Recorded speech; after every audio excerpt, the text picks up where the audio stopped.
Hi all. Review of movie Sarvam Maya. Present Telugu dubbing version Disney plus హాట్‌స్టార్‌లో stream అవుతుంది. Run time వచ్చేసి 2 hours 27 minutes ఉంది.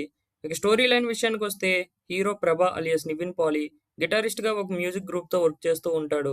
తనకు వేసే రిజెక్ట్ అవ్వటం వల్ల తన సొంత ఊరు వెళ్ళిపోతాడు. హీరోది బ్రాహ్మిన్ ఫ్యామిలీ. ఒకరోజు దెయ్యం వదిలించడానికి పూజ చేయడానికి వెళ్తాడు. తర్వాత దెయ్యం ఏమైంది, పూజ చేసిన హీరోకి ఏమైంది అనేది మిగతా స్టోరీ. మూవీ నాకైతే యావరేజ్ అనిపించింది.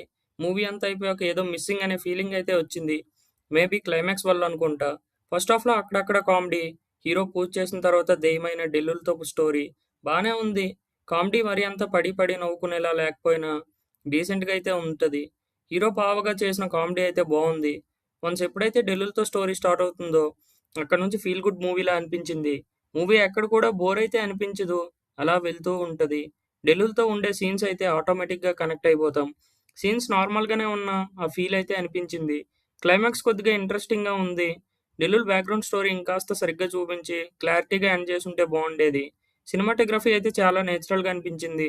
సాంగ్స్ కూడా బానే ఉన్నాయి. తెలుగు డబ్బింగ్ డీసెంట్‌గా ఉంది. తెలుగు మీమ్ డైలాగ్స్ కూడా అక్కడక్కడ సూటబుల్‌గా యూజ్ చేశారు. పెర్ఫార్మన్స్ విషయానికొస్తే హీరో నివిన్ పాలి, ఢిల్లీలుగా చేసిన అమ్మాయి ఇద్దరూ డీసెంట్‌గా చేశారు. మెయిన్‌గా ఢిల్లీలుగా చేసిన అమ్మాయి క్యారెక్టర్ బావుంది. 'ఫార్మా' వెబ్ సిరీస్ తర్వాత డీసెంట్ కమ్‌బ్యాక్ బై నివిన్ పాలి అనొచ్చు. ఫ్యామిలీతో కలిసి చూడొచ్చు. ఎలాంటి అడల్ట్ సీన్స్ లేవు. ఓవరాల్‌గా నాకు ఈ మూవీ అయితే యావరేజ్ అనిపించింది. ఒకసారి డెఫినెట్‌గా ట్రై చేయొచ్చు. ఇలాంటి మరిన్ని మూవీ రివ్యూస్ కోసం ఛానెల్‌ని సబ్స్క్రైబ్ చేసుకోండి. Thanks for watching. జై హింద్.